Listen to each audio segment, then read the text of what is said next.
Magandang umaga mga idol. Eto na naman ako, si Alvin, nagbabalik para sa isang bidyong simplihan lamang. Ako'y nandirito ngayon sa Sampa mga idol, Sampa, Santa Teresita, na kung saan itong aking gagawing simpleng bahay ay nasa gitna ng kabukiran. Wala man lang kapitbahay.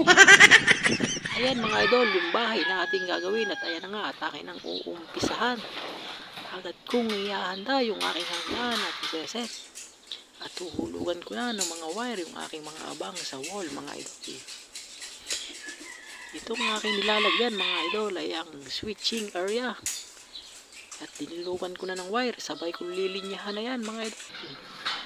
Dahil tayo ay solo ngayon mga idol, ay kaya rin naman natin yan kahit tayo ay solo. Yun nga lang ay taas baba ako. Taas baba. Ito naman mga idol ay yung panel box natin mga idol, na kung saan meron siyang laman na 4 na breaker. Pag bibilin to mga idol, ang sasabihin nyo ay 3 branches na panel box. At ito naman mga idol ay merong laman na 40 amperes para sa main mga idol.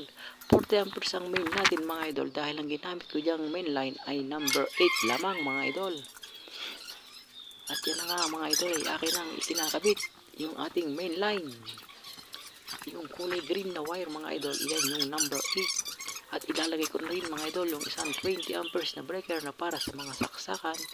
At isa pang 20 amperes para naman sa kanilang refrigerator.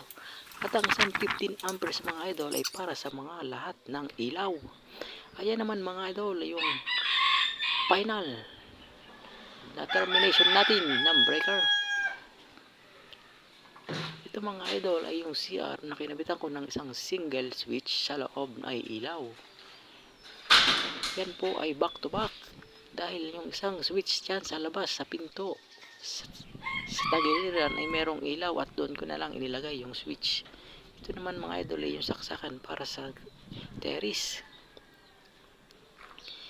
At ito naman yung 3-gang switch na kumokontrol ng ilaw naman sa terrace, sa salas, at saka doon sa hallway papunta sa kwarto.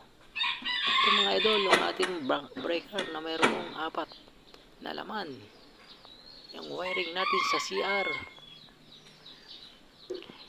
Ayan ang switch sa labas. Outlet sa ibabaw ng lababo. At yung outlet para sa refrigerator. Ayan mga idol. At tayo lalabas. Ito naman yung main line mga idol. Dito na lang mga idol. Maraming salamat. Pa-share na lang ng aking mga video. Maraming salamat.